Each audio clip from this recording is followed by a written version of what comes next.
Hello, my dear students. Welcome back to your physics classes. And today we are going to have discussion on energy stored between the plates of the capacitor. And later on, we will have some derivation, some discussion on energy density. Okay? So let us start with energy stored between the plates of the capacitor. बेटा energy की बात करें तो class 11 से हम पढ़ते आ रहे हैं this is the work which always stores in the form of energy.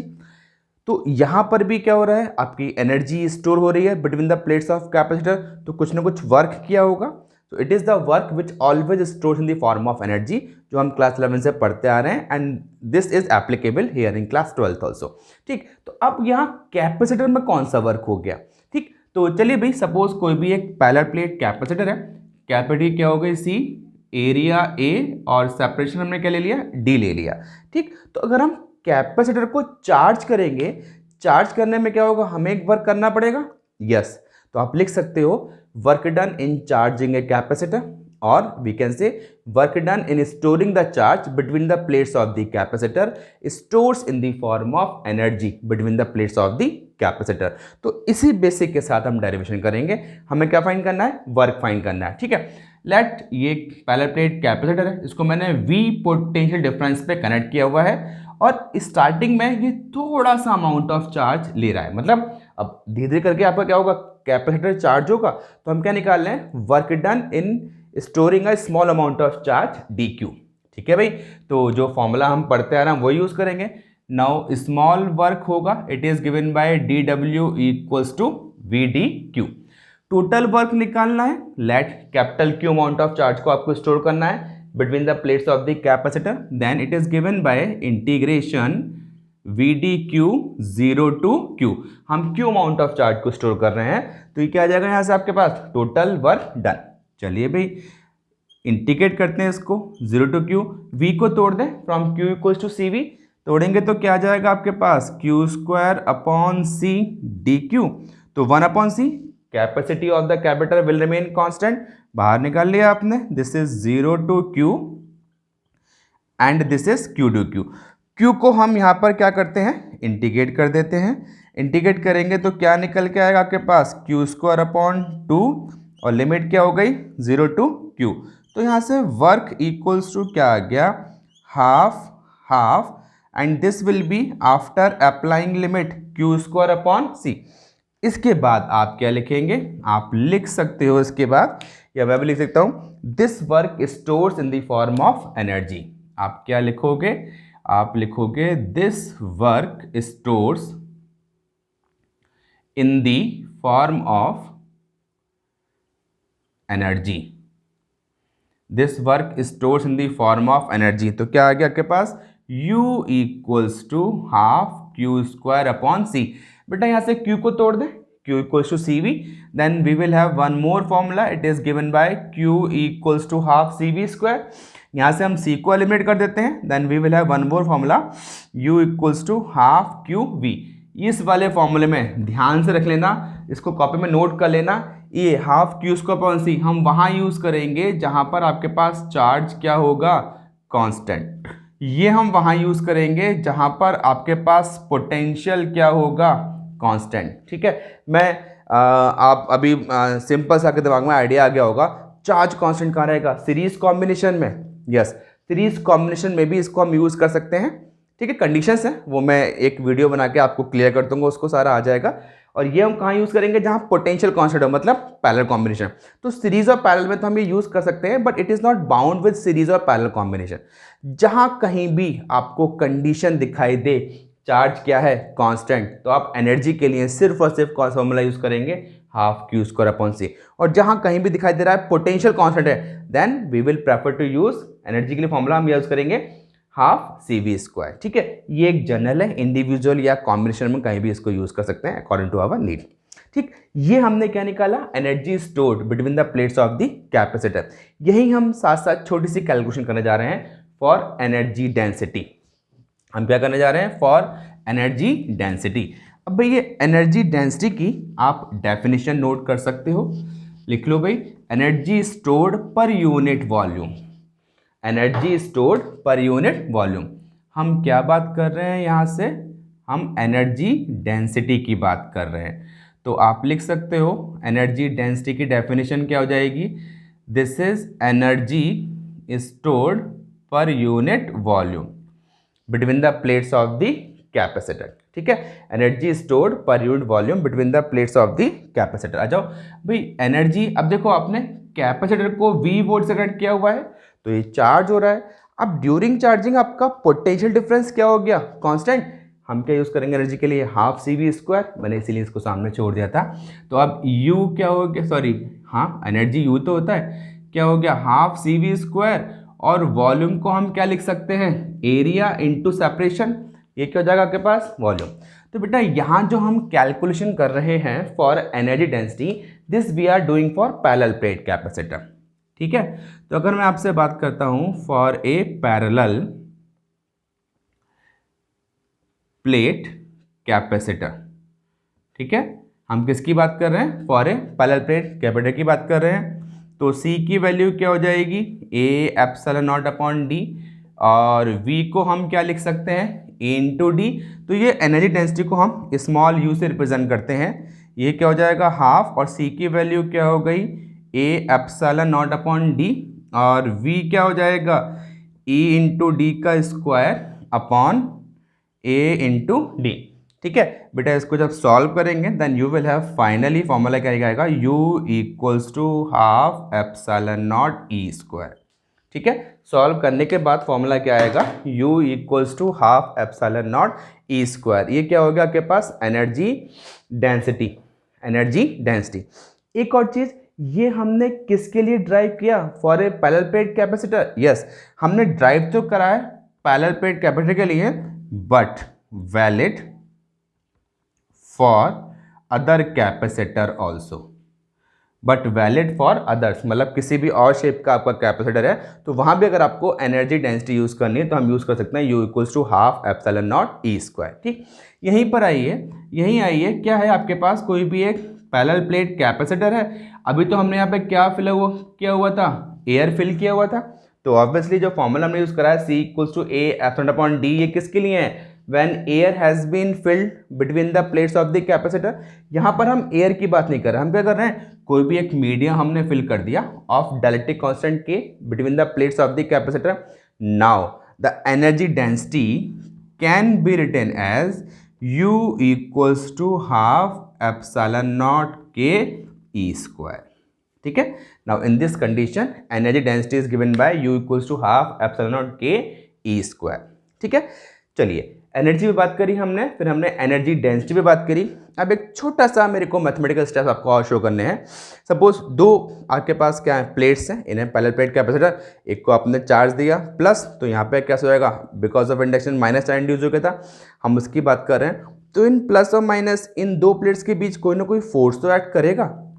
वो फोर्स क्या होगा, हम उस फोर्स के लिए कैलकुलेशन करने जा रहे हैं। तो उसकी हम सिंपल सी कैलकुलेशन यही एनर्जी डेंसिटी के साथ हम ड्राइव कर सकते हैं। तो इस फॉर्मूले को मैं यहीं लेके चल रहा हूँ। तो आप डाल सकते हो heading force between the plates of the capacitor. ठीक है, आप डाल सकते हैं heading force between the plates of the capacitor. ठीक, आप डाल सकते हो हेडिंग, हम क्या निकालने जा रहे हैं, फोर्स बिटवीन द प्लेट्स। हम यहाँ पर फाइंड कर रहे हैं force between the plates of the capacitor. और बेसिकली ये कैपेसिटर कौन सा है हमारा, पैरेलल प्लेट कैपेसिटर है। ठीक है, तो थोड़ा सा हम क्या करते हैं भाई, एक काम कर लेते हैं, ये क्या है, कोई भी एक आपका पैरेलल प्लेट कैपेसिटर है, कैपेसिटी क्या हो गई C, कैपेसिटी क्या हो गई C, और सेपरेशन में D लिया है ना, अब तक हमने क्या ले लिया, X ले लिया, हमने सेपरेशन का ले लिया, X ले लिया, बस थोड़ी सी हमारी कैलकुलेशन इजी हो जाएगी, कुछ भी नहीं है। चलो भाई, मैं आपसे बात करूं एनर्जी डेंसिटी। एनर्जी डेंसिटी क्या होती है, एनर्जी अपॉन वॉल्यूम। अभी भी बात की है मैंने, यहाँ से टोटल एनर्जी अगर निकालनी है तो मैं लिख सकता हूँ energy density into volume of the capacitor. ठीक है, अब एनर्जी डेंसिटी हमने निकाल रखी है, कितना हो गया, हाफ एप्सिलॉन नॉट E², और वॉल्यूम क्या हो जाएगा, A इंटू एक्स। भाई हमने सेपरेशन D लिया था, तो देखो हमने वॉल्यूम ऊपर क्या लिखा हुआ था, A इंटू डी, यहाँ पर क्या हो जाएगा, A into x, separation X आ गया। ठीक, तो फाइनली यू क्या आ गया निकल के, this is half epsilon naught E square A X. चलो भाई क्या हम निकालें यहाँ से D U upon D X, तो D U upon D X की कैलकुलेशन करेंगे, क्या आ जाएगा half epsilon naught E square A, ये एक्स कैंसिल हो गया। ठीक, हाँ जी, अभी फोर्स का एक्सप्रेशन समझ आ गया आपको। और फोर्स का एक्सप्रेशन क्या पढ़ा है हमने, force is given by minus का D U upon D X, पढ़ते आए क्लास 11 में खूब यूज़ किया हुआ है हमने। तो हमने जब यूज़ करा तो F इक्वल्स टू क्या हो गया, ये माइनस का half epsilon naught E square A, क्या निकल के आ गया, ये माइनस का half epsilon naught E square A. ठीक है, ये क्या आ गया निकल के, force between the plates of the capacitor. ये वाला क्या हो जाएगा पॉजिटिव प्लेट, ये वाली क्या हो जाएगी नेगेटिव प्लेट, इनके बीच एक फोर्स एक्ट करेगा। So magnitude of that force is given by F equals to minus का half epsilon naught E square ए।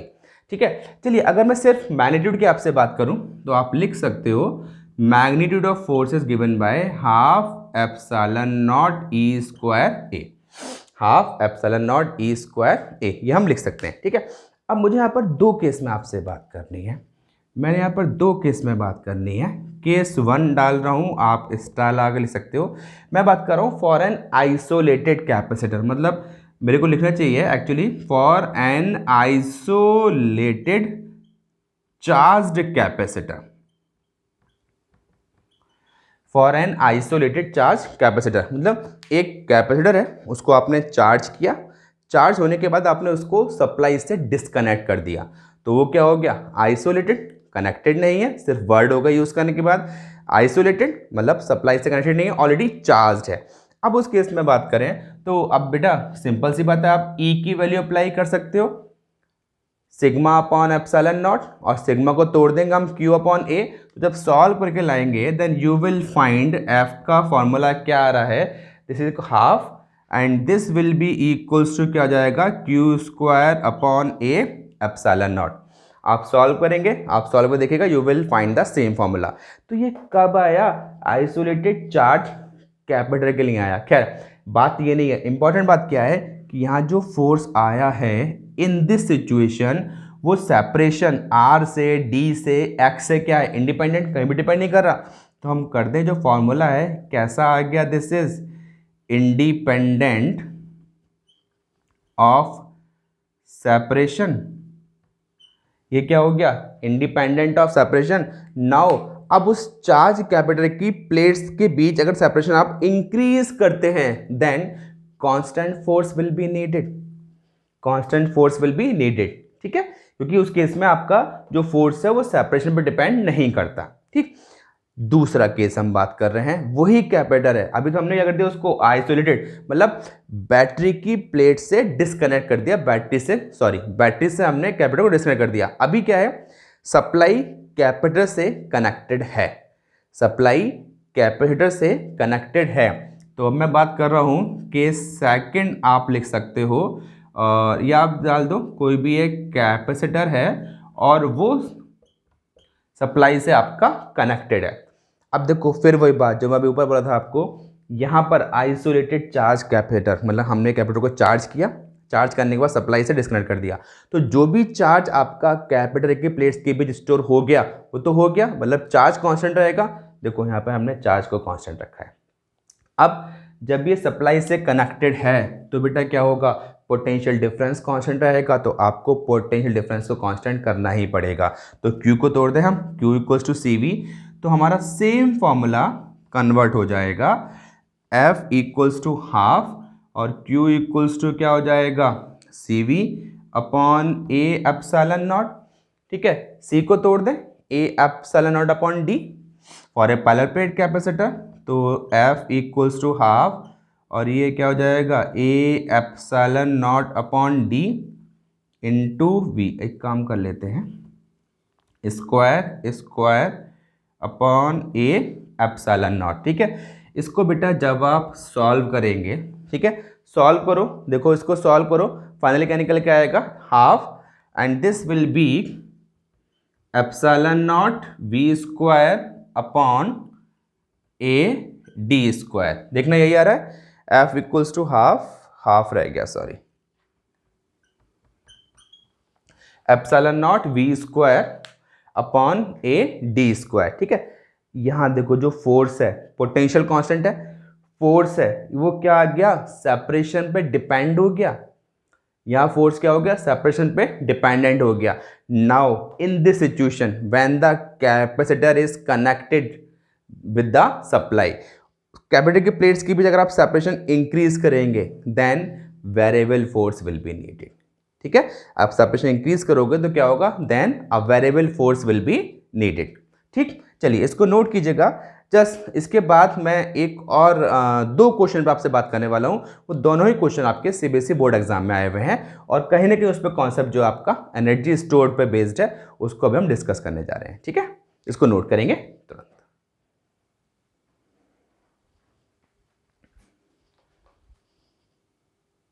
चलो बेटा, ये एक क्वेश्चन और हम यहाँ साथ साथ डिस्कस कर लेते हैं। ये क्वेश्चन आपका बेटा बोर्ड एग्जाम में आ चुका है, कई बार इसके डिफरेंट पार्ट को अलग अलग ईयर में 1 मार्क्स का क्वेश्चन में आपसे बोर्ड एग्जाम में डिस्कस किया जा चुका है। ठीक है, चलो क्वेश्चन क्या आता है, पहले क्वेश्चन समझ लीजिएगा। हमने क्या कहा, a parallel plate capacitor is charge by a battery. Now मैंने दो पार्ट में डिवाइड कर दिया, क्या, it is disconnected from the supply, मतलब कैपेसिटर आपका चार्ज हो चुका है, चार्ज होने का हमने उसको सप्लाई से डिस्कनेक्ट कर दिया। मींस यहां सिर्फ और सिर्फ क्या है, आपके पास एक कैपेसिटर है। यहां पर क्या है, it is connected from the supply, अभी वो सप्लाई से कनेक्टेड है। जब वो सप्लाई से कनेक्टेड है तो क्या होगा भाई, सप्लाई से कनेक्टेड है। ठीक, और अब क्या कह रहे हैं आपसे, and a medium of डायरेक्ट्रिक constant के हैज बीन इंसर्टेड। अब इस केस में हमने एक मीडियम ऑफ डायरेक्ट्रिक कांस्टेंट के यहाँ प्लेस करा, एक मीडियम ऑफ डायरेक्ट्रिक कांस्टेंट के यहाँ प्लेस करा। तो आपको बताना है डायरेक्ट्रिक कांस्टेंट प्लेस करने के साथ साथ दोनों ही केस में capacity, charge, potential, electric field and energy stored पे क्या इफेक्ट पड़ेगा। ठीक है, तो चले, अब इसके बीच एयर है तो इनिशियल कैपेसिटेंस सी नॉट मान लें, और जब हमने एक डायरेक्ट्रिक मीडियम प्लेस कर दिया और डायरेक्ट्रिक कांस्टेंट के, now the new capacity C is given by C naught K. हम जानते हैं whenever a dielectric medium is placed between the plates of the capacitor, its capacity always increases। यहाँ भी बढ़ेगी और कैपेसिटी यहाँ भी क्या होगी, इंक्रीज हो जाएगी। ठीक, बट दोनों में डिफरेंस क्या होगा, अब देखो कैपेसिटी बढ़ गई, now it can store more amount of charge.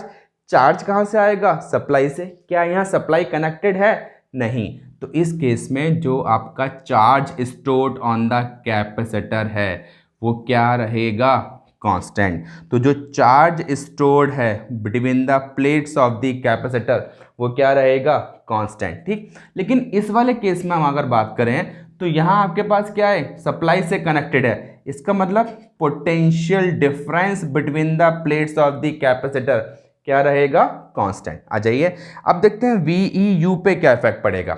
V potential difference और इलेक्ट्रिक फील्ड, क्या इलेक्ट्रिक फील्ड पे इफेक्ट पड़ेगा, इट शुड इंक्रीज और इट शुड डिक्रीज। चलो भाई यहाँ देखो, आप जैसे कोई डायरेक्ट्रिक मीडियम प्लेस करोगे तो क्या होगा, plus plus plus minus minus minus, अंदर क्या होगा, polarization, polarization minus minus minus plus plus plus, एक एक्सटर्नल फील्ड क्या हो गया आपके पास, ई नॉट, एक अंदर फील्ड डेवलप हो जाएगी, वो नेट फील्ड क्या करेगी, डिक्रीज करेगी। तो आपकी नेट इलेक्ट्रिक फील्ड क्या होगी, डिक्रीज होगी। रादर न्यू फील्ड आपको निकालनी है, this is given bye E not upon के।